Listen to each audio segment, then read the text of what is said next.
Minha primeira pergunta para o senhor. Eu queria que o senhor falasse um pouco, tipo, de onde você nasceu, onde você cresceu.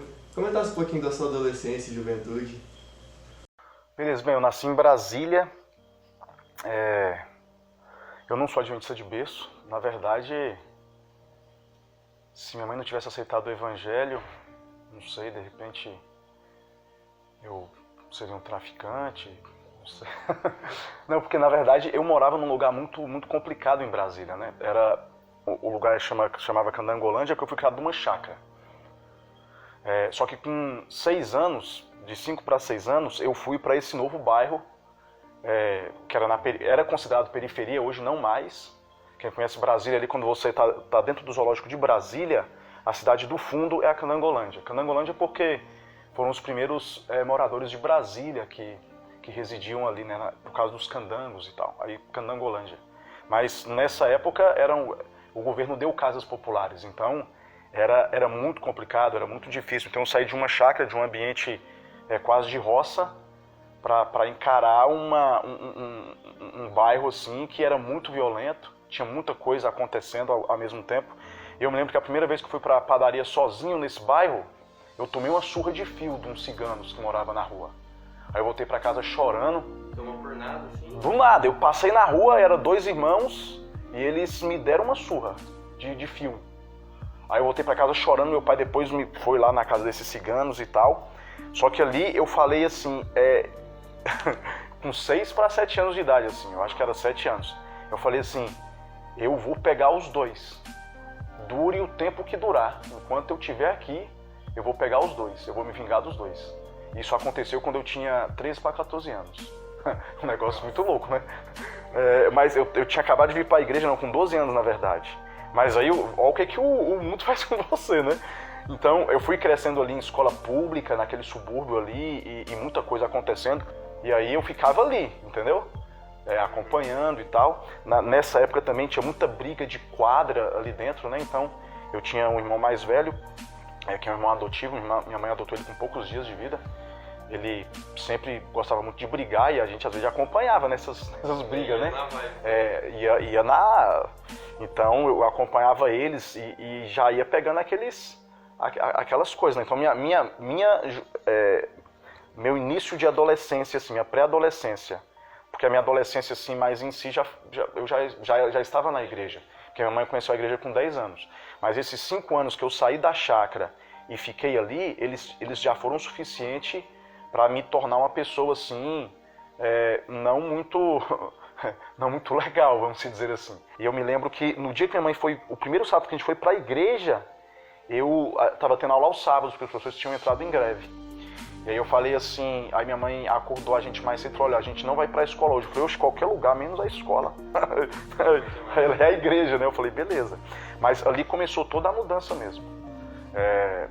Eu comecei a ir para a igreja, e aí veio os Desbravadores, que era o Clube Bandeirantes, né? Me lembro até do meu primeiro diretor, que era o Roberto. Existe ainda, é um clube bom lá em Brasília, o Clube Bandeirantes. E aí eu fui ali, mas ali também eu era temido naquele clube. Quando eu cheguei na igreja, era um negócio assim, misericórdia. Tinha uns campeonatos, umas coisas, e aí a gente tinha um grupinho ali na igreja e era todo mundo pobrezinho, assim, né? E a outra igreja já era mais... E aí rolava uns negócios e eu sempre comprava a briga de todo mundo. Então, tanto é que quando eu não fui mais nessa igreja, porque a gente abriu um grupinho ali na Candangolândia, começamos. Quando eu voltei nessa igreja, depois de muitos anos, eu voltei já e eu estava no meu 2º ano de teologia. Quando eu preguei lá na frente, falei quem eu era, eu sentia assim, todo mundo como? Tipo assim, opa, peraí, quem que é? E eu comecei a contar algumas histórias da igreja, para eles terem certeza que era eu. Aí no final, assim, os irmãos me cumprimentando, né, ficando na porta ali cumprimentando, e os irmãos, nossa, realmente é um milagre, né? Porque eram coisas, eu era terrível, assim, né, terrível. Mas realmente a minha vida foi transformando já naquele período ali. E aí eu acho que a grande reviravolta assim foi quando minha mãe, ela decidiu tirar a gente da escola pública e colocar a gente na escola adventista. Então hoje, como pastor, eu vejo alguns pais falando, pastor, mas é muito caro e tal. não é nem a mais cara, né, das escolas particulares, mas eu me lembro que na época minha mãe, e eu sou eternamente grato a ela por isso, e o salário da minha mãe ia todo ele para a escola, todo ele. E é porque a minha irmã, eu era bolsista e minha irmã não, né? Então ia todo o salário dela. Então assim, os nossos livros eram livros que outras pessoas já tinham usado, a gente pegava e apagava. Então assim, e todo esse sacrifício da minha mãe foi a grande mudança, porque a educação adventista, viver nesse ambiente da educação adventista, foi colocando outros valores e outros princípios no meu coração. E aí foi quando veio o ensino médio, enfim, aí já é outra história, mas essa é a parte aí da infância, de coisas que eu sou eternamente grato, assim, pelo esforço da minha mãe financeiro, em ela ver essa realidade da escola pública de onde a gente morava, que realmente estava sendo muito prejudicial para a gente, já que ela trabalhava o dia inteiro, estava influenciando a gente para um lado muito negativo, e a minha vizinha ali. E aí fica a questão dessa influência, né, do olhar que nós como cristãos temos que ter para as pessoas que estão perto de nós, falando assim, puxa, o que eu posso fazer, né? Pastor, vou te mostrar agora, a gente pediu para alguns jovens mandarem perguntas para o senhor. Eu particularmente não vi todas, eu não sei o que pode vir, mas eu vou mostrar a primeira para você aqui. Pelas perguntas o conhecereis. Pastor, quando que você entendeu que realmente você tinha um chamado, um propósito diferente? Quando foi que deu esse insight, assim, para você ir para o curso de teologia e fazer o que você faz hoje? Então, eu divido o meu chamado em dois momentos. O primeiro, eu estava nessa igreja do Núcleo Bandeirante, não tinha ainda o grupinho ali, a igrejinha da Candangolândia, porque nós chegamos ali na Candangolândia a igreja era numa escola. E quando eu estava no Núcleo Bandeirante ali, em um dos cultos, tinha um pastor pregando, o pastor Bechara, e eu olhei para minha mãe, eu acredito que eu tinha ali de 12 para 13 anos, ou um pouquinho antes, foi nesses anos aí. E eu falei para minha mãe que eu queria ser igual aquele homem que estava pregando. E minha mãe pegou aquilo ali, de repente foi algo, eu acredito que ele pregava e a igreja olhava, e a igreja estava ali num momento especial, e eu me lembro que eu falava para minha mãe, olha, eu quero ser igual esse homem aí que está pregando aí. E minha mãe, ela soube cativar aquilo em mim com o tempo. Porque de repente eu falei ali e fui pra vida, né? Pra adolescente e tal. Só que minha mãe, ela foi falando, ela sempre nutria isso no meu coração. E mesmo quando eu fazia coisa errada, ela dizia, mas você não, né? Você não quer ser pastor?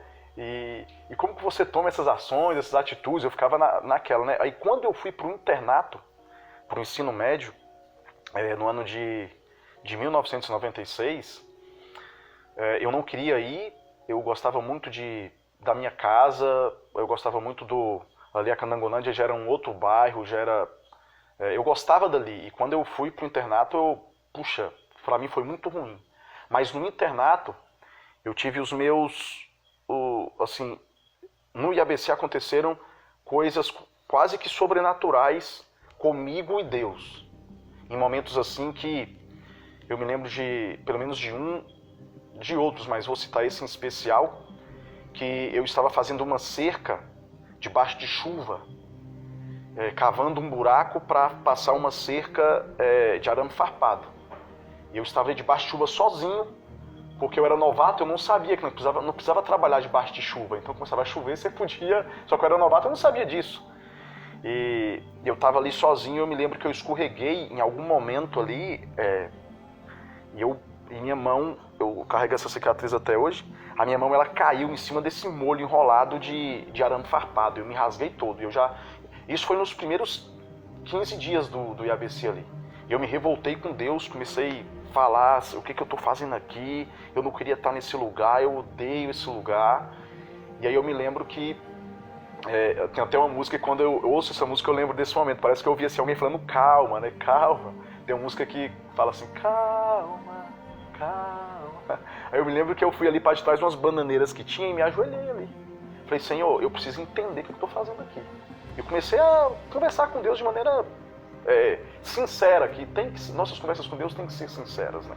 Eu falei, Senhor, eu não queria estar aqui, eu queria estar em casa. Esse horário, eu me lembro que eu olhei um reloginho que eu tinha, eu falei, olha, esse horário era para eu estar lá na rua jogando um golzinho com meus amigos, eu estou aqui fazendo cerca com a mão cortada, eu comecei a falar isso com Deus. E naquele momento eu senti como que alguém dissesse assim, olha, você não entende agora, mas você vai entender. Então fica tranquilo. E aí eu me lembro que eu me levantei daquela oração e comecei e voltei a cavar tranquilo. E ali eu senti que Deus ele tinha um plano para a minha vida. Então esses 2 momentos, eles foram bem especiais para mim. Porque o primeiro momento, meio que sem saber, eu falei, olha, eu quero ser pastor. E nesse momento eu senti que Deus ele tinha um plano. Não estava muito configurado ainda, mas Deus tinha um plano. E no decorrer daquele ano, do meu primeiro ano de internato, eu vi que o plano de Deus para a minha vida era exatamente fazer teologia. Mas isso estava muito precoce ainda, eu ia enfrentar muitas circunstâncias na vida ainda que poderiam me fazer até desistir do curso, né? Então, eu ganhei uma bolsa quando eu terminei o ensino médio no IAN, fui para o IAN. Meus pais se divorciaram, minha mãe entrou em depressão, eu tive que voltar para casa. Eu nem cheguei a começar a teologia, porque naquela época você tinha que ir nas férias. E aí eu voltei de maneira para casa muito triste, mais uma vez chorando dentro do ônibus, 1.500 quilômetros do IAN a Brasília de ônibus, e com muitas lágrimas assim nos olhos, porque eu tinha que voltar para casa, minha mãe numa depressão muito profunda, e eu falando, Senhor, por que tudo isso está acontecendo? Eu quero te servir e tal, mas eu não estava preparado ainda. E eu tive que voltar para Brasília, fiquei mais 2 anos em Brasília.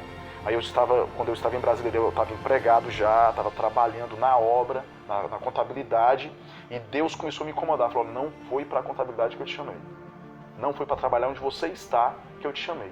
Aí agora você vai ter que pedir demissão, abandonar tudo. Eu falei, mas senhor, não tenho bolsa, não tenho dinheiro, como é que eu vou ter que fazer agora? Ele falou, você vai ter que comportar.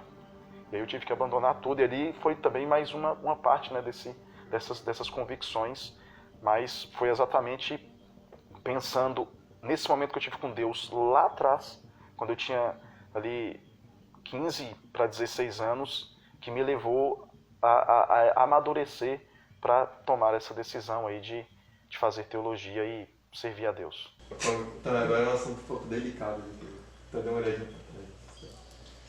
Você falou que estava andando de igreja inteira, a gente queria saber como que aconteceu o seu crush com a Estela, como que se conheceram. Cara, a história com a Estela. De 2 anos que eu fiquei também em Brasília, eu namorei também só uma menina, dessas andanças lá, né, de igreja em igreja, e fui pro internato. E no internato eu também só namorei, assim, uma menina. Sério, assim, né. Teve um outro namoro, mas no primeiro encontro, assim, que a gente começou a namorar, no primeiro encontro, eu falei assim, misericórdia, o que eu tô fazendo aqui? Aí no outro dia eu já terminei. Caraca. Foi rapidão, assim. Mas aí eu passei os 4 anos de teologia, e eu até me incomodava aquilo. Eu falei, rapaz, será que tem alguma coisa de errado comigo, né? E alguns amigos até falavam pra mim, eu falei, rapaz, eles chegavam e me falavam, Paulinho, se você sair mais com a gente aí, tem gente interessada. Eu falei, cara, não vou não. E eu não ia, né? Por que eu não ia? Porque eu era bolsista, eu comportava. Aí esses meninos, eles eram mais assim... tinha uns pais que tinha dinheiro para pagar. Aí eles saíam e tinha que gastar, né? E eu não tinha dinheiro para gastar, então eu não ia. Eu falei, eu não tenho dinheiro. Mas eu passei, na verdade, os 4 anos de teologia, sim. E quando eu terminei o curso de teologia, no finalzinho ali, eu comecei a namorar uma menina que eu havia conhecido no IABC, que morava em uma outra cidade, a gente namorava à distância, ela fazia medicina e tal. Mas em algum momento também não deu certo, entendeu? Não deu certo, era à distância, um negócio complicado, e eu namorava ela quando eu comecei o meu ministério, que eu comecei o meu ministério sendo professor de Bíblia e capelão de uma escola. E quando eu cheguei naquela escola, aí tinha muita menina, tinha o ensino médio ali, e eu falei assim, rapaz, só que eu bem na minha, assim, né, não era meu objetivo. Só que tinha muitas meninas que davam em cima, assim, descaradamente, chegar a ligar ali, e falava, professor e tal, vamos sair. As alunas, terceiro ano ali, terceirão, vamos sair, a gente tem que ir pra tal lugar hoje. Um dia teve uma que me ligou e falou assim, professor não, ela me chamou de Paulo, assim, Paulo, olha, você é do esquema? Eu falei, que esquema? Eu não conheço esquema. Não, porque vai ter um esquema, não sei o que. Eu falei, não, eu não sou do esquema, vai procurar outro que é do esquema. Então eu era eu tinha uma postura séria, assim, né? Só que aí eu comecei, a Estela, ela era do Clube dos Desbravadores, Ave Branca, que é um dos grandes clubes do Brasil, na verdade, não é nem de Brasília, é do Brasil. O Ave Branca é...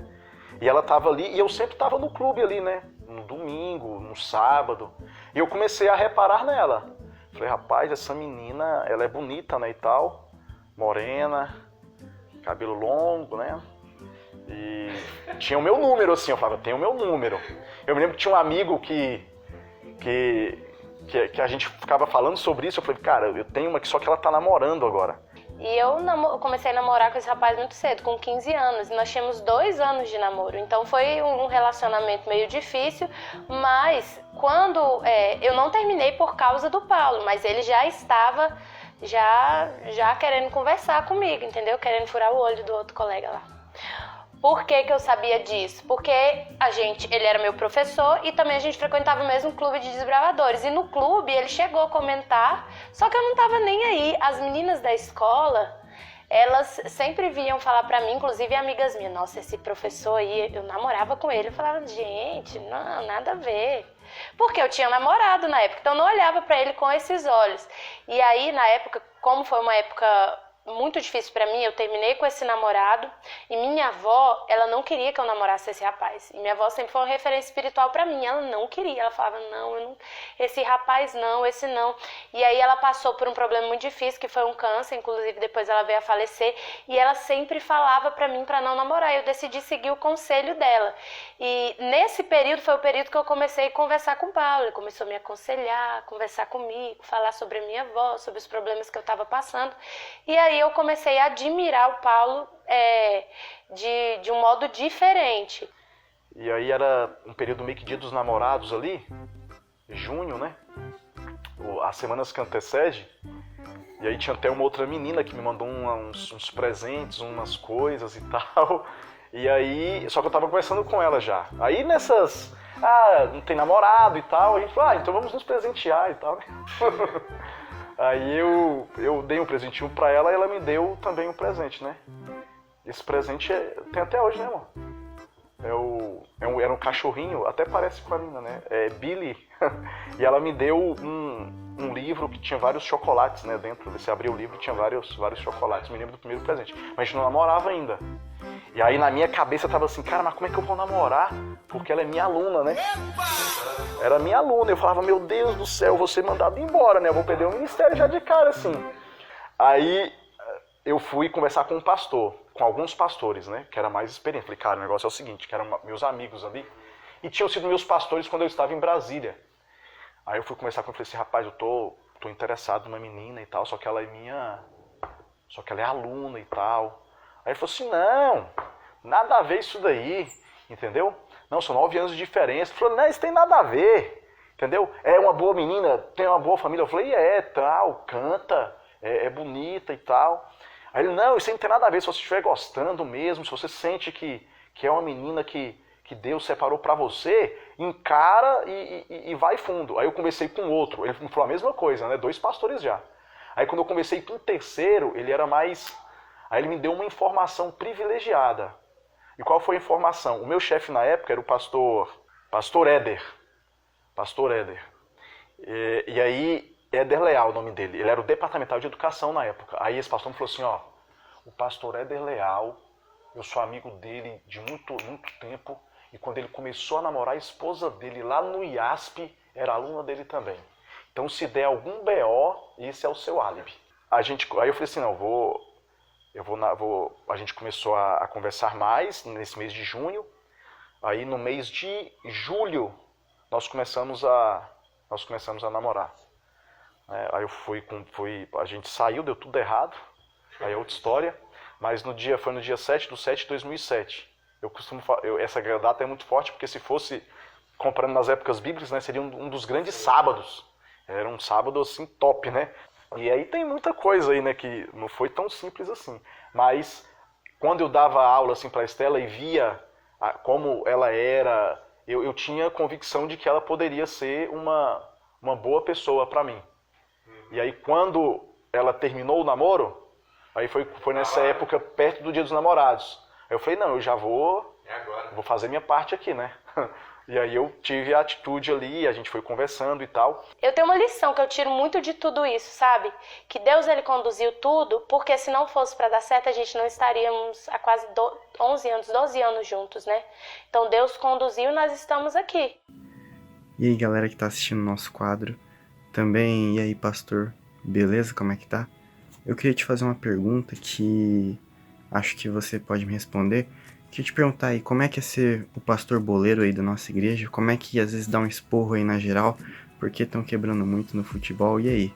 Você que é o pastor que joga muita bola. Me explica isso aí, pastor. E aí, Matheus, beleza, Matheus? Rapaz, é assim, futebol eu não iria deixar de jogar por ser pastor, né? E acaba que ali no campo, na verdade é assim, eu encaro a minha vida dentro do campo como eu encaro fora. Então eu sou tão determinado no campo como eu sou determinado para salvar alguém, meu irmão. Então a determinação que existe ali, a raça, entendeu? Ela é a mesma. Então eu levo para o campo aquilo que eu sou na vida, eu sou determinado e tal. Então eu jogo, vocês que jogam comigo sabem que eu jogo ali, eu corro, né? Chego forte, mas nunca de maneira maldosa e tal. Isso aí é uma conversa muito séria, né? Que a gente tem que a gente discutir o negócio. Ó, quando eu comecei a namorar o Paulo, eu já sabia que ele gostava muito de jogar bola. E ele jogava bola com meus amigos da escola, né? E aí, eu até achava engraçado, porque meus amigos eram apaixonados por ele, amigo mesmo dele, né? Porque era no futebol que ele conseguia se relacionar com esses meninos de um jeito que talvez só a imagem de ser pastor e tal, professor da escola, ele não se relacionaria. Mas ele era amigo dos meus amigos que eram da minha idade, porque ele jogava bola com eles, né? E eu acho isso muito bonito. E eu acho que é importante pra ele, porque é um momento que ele se diverte. Só que tem hora que, por exemplo, hoje não era um bom dia, hoje eu queria que você ficasse comigo, e ele quer ir jogar a bola, entendeu? Isso me dá muita raiva. Já pensou em esconder a chuteira dele, assim, pra... Não, justamente por isso, porque eu acho que no futebol ele é quem ele é e ele tem que ter esse momento. Então, esposa, você que tá aí, que muitas vezes segura o seu marido, não deixa ele jogar bola. Olha, se eu fosse você, eu pensava um pouquinho, porque naquele momento vai ser um momento de felicidade, ele vai chegar em casa alegre, porque o Paulo, quando ele joga futebol, ele chega em casa alegre, feliz, dando um sorriso, querendo me abraçar, brincar, beijar, ele chega muito feliz em casa, e assim também vai ser com o seu. Então, de vez em quando, libera o futebol, porque vai ser bom pra você. Guto, pega essa parte, cara, vai ser o clímax do vídeo, vai ser essa fala. Oi, pastor, tudo bem? Você pode contar pra gente um pouquinho sobre os seus hobbies, o que você faz nos seus tempos livres? Olha, eu gosto... Bem, falando de esporte, assim, é o futebol, né? Eu realmente gosto de futebol, eu gosto de assistir futebol. Então, quando eu posso, eu tô sempre assistindo. E acabou que o período de Campo Grande aqui me trouxe sorte no jogo, vamos dizer assim. Porque o Flamengo montou um bom time, né? Então, foi campeão de muita coisa e eu acompanhei tudo isso. Então, eu gosto de assistir futebol, gosto de jogar. E eu tenho um hobby que eu gosto de fazer muito. O estado que eu estou hoje me proporciona isso, mas eu só fiz isso uma vez aqui, foi bem rapidinho assim, que é pescar. Então, se eu pudesse falar assim de hobby que eu tenho, seria... meu kit, né? Seria Bíblia, chuteira e vara de pescar. Ô, pastor, e uma dúvida que eu sempre tive, mas como que começou a sua coleção de meias? Ah, cara, meia? É uma coisa que sempre o pessoal repara e a gente fica... Então, é recente isso. Na verdade, eu fui em um shopping... Eu acho que foi no Norte Sul ali, né, amor? Fui no Norte Sul e eu vi uma meia cinza ali que tinha aí eu gostei, eu falei, cara, legal, né? Mas será que eu tenho coragem de usar esse negócio? Mas, tipo assim, eu sempre tive personalidade, né? Tipo assim, pra começar a namorar a Estela, por exemplo, se eu fosse pela opinião de muitas pessoas, eu não tinha feito. Então eu falei assim, poxa, eu tenho convicção, eu orei por isso, eu estou certo de maneira espiritual, então eu vou. Então eu tenho que ter convicção. Eu falei assim, vou comprar essa meia aí. Aí eu comprei. Aí a primeira vez que eu usei essa meia, eu falei assim, eu vou num concílio pastoral com essa meia aí, vamos ver o que vai rolar. E a gente tava no meio de um monte de pastores, aí eu subi assim, cruzei as pernas, né? Aí apareceu a meia, totalmente diferente. Aí o pessoal começou a rir, né? Os pastores ali começaram a rir, que meia é essa, não sei o quê. Eu falei, legal, bem, eu gosto, né? Mas eu só tinha uma. Aí eu falei assim, eu gostei, né? Foi uma boa reação, mas o pessoal mais assim... E ali eu comecei a comprar, né? Então tem umas 10 aí. Você só ouviu comentários positivos em relação às meias? Não, deles não. O que você acha desse estilo, essa quebra de padrão? Não, o Paulo sempre gostou muito de quebrar padrões, entendeu? Ele nunca foi aqui, ó, aqui está, tem a certinha, ele separa e ele... gente, deixa eu contar uma coisa pro Paulo de vocês, se vocês não sabem. Ele é extremamente organizado. Ele é mais do que eu, principalmente com as roupas dele. Tem camisa que ele não gosta que eu passe, porque eu sei passar tudo, mas ele prefere passar porque ele gosta das camisas impecáveis. As meias dele são mais arrumadas que as minhas, entendeu? Aqui tem umas coloridas e aqui tem as outras, e essas aqui estão quase ficando aposentadas, porque ele só usa essas. Ele sempre gostou, assim, de ser bem estiloso, enfim... Eu acho legal e tal. Eu não sei se eu teria coragem de fazer uma coisa assim. Mas ele gosta, deixa ele ser feliz, né? Fiquei sabendo que seu pai roubou umas meias suas aí pra usar na igreja. Ele não rouba meia minha, não. Ele fica usando, ele compra umas assim, que parece de criança, e ele fica usando. Eu tava até pesquisando de um tempo pra cá e isso virou moda esse negócio também, né? É um negócio assim legal. Eu acho que quebra um pouquinho daquela figura ali de terno, né? Você coloca ali uma meia colorida, né? Você cria ali uma esfera mais leve, mais suave. Então eu encaro assim. Então, pastor, essa é uma dinâmica que nós vamos fazer, que normalmente nós costumamos fazer no final do vídeo. Se chama já ou jamais. Misericórdia. Eu vou dizer uma frase curta, você vai falar se já ou jamais. Tá, vamos lá. Primeiro, já sentiu uma dor de barriga durante o sermão? Já. Já perdeu uma discussão e teve que lavar a louça? Já. Se acostumem. Às vezes é melhor perder, viu? Já driblou os monitores do internato pra sair em horário que não podia? Já. Ixi. Já soltou um toca-bola amado na hora da pelada? Rapaz, não, mas é uma boa ideia, viu? Já passou vergonha com alguma das brincadeiras do Jefferson? Já. Já foi confundido quando tirou a barba? Já. Já jogou ou levou um balde de água fria enquanto tomava banho no internato? Já. Essa daí é os dois. E com papel higiênico molhado. Já marcou um gol e fez um coraçãozinho pra Morena? Já. Beijou a aliança.